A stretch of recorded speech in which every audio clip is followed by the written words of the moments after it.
ഗുരുവായൂർ പോയി തൊഴുക, അവിടുത്തെ കടകളിലൊക്കെ കയറി ഇറങ്ങി കുഞ്ഞു കുഞ്ഞു സാധനങ്ങളൊക്കെ വാങ്ങുക എന്നുള്ളത് ഭയങ്കര ആഗ്രഹമായിട്ട് കൊണ്ടു നടക്കുന്ന കാര്യമാണ് കേട്ടോ. അങ്ങനെ ഇപ്പോൾ ഒരു സാഹചര്യം വന്നപ്പോൾ ഞങ്ങൾ ഗുരുവായൂർ പോയി തൊഴുതിട്ട് വൈകുന്നേരമാണ് തൊഴാൻ പോയത്. അപ്പോൾ വൈകുന്നേരം തൊഴുതിട്ട് പിന്നെ സാധനങ്ങളൊക്കെ വാങ്ങാനായിട്ട് വെറുതെ ഇങ്ങനെ നടക്കുമായിരുന്നു. അപ്പോൾ അതാ ഈ മയിൽപ്പീലി കണ്ടപ്പോൾ എനിക്ക് ഭയങ്കര ഇഷ്ടപ്പെട്ടു. ഓടക്കുഴലിലാണ് മയിൽപ്പീലി ഉണ്ടായിരുന്നത് കേട്ടോ. കണ്ണപ്പനെ കൃഷ്ണനാക്കുകയാണെങ്കിൽ കയ്യിൽ കൊടുക്കാമല്ലോ എന്ന് കരുതിയിട്ട് ഞാൻ ഒരെണ്ണം വാങ്ങിയിട്ടുണ്ടായിരുന്നു.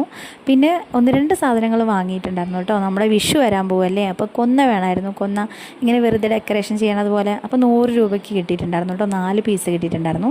പിന്നെ ഞാൻ വണ്ടിയിൽ വെക്കാനായിട്ടോ അല്ലെങ്കിൽ വീട്ടിൽ വെക്കാനായിട്ടോ ഉരലിലെ ഉണ്ണിക്കണ്ണനെ വാങ്ങിയിട്ടുണ്ടായിരുന്നു. 2 ഉണ്ടായിരുന്നു. അതിൽ എനിക്ക് ഇഷ്ടപ്പെട്ടത് ഉരലിൽ ഇങ്ങനെ കെട്ടിയിട്ട് ഉണ്ണിക്കണ്ണനെയാണ് കേട്ടോ.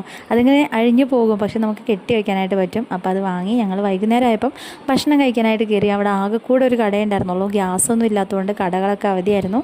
അങ്ങനെ ഞങ്ങൾ കയറിയിട്ട് ദോശയൊക്കെ കഴിച്ച് നേരെ റൂമിലേക്ക് പോയി. ഇനി നാളെ പുലർച്ചെ എണീറ്റ് ഒന്നുകൂടെ തൊഴാൻ പോകും കേട്ടോ.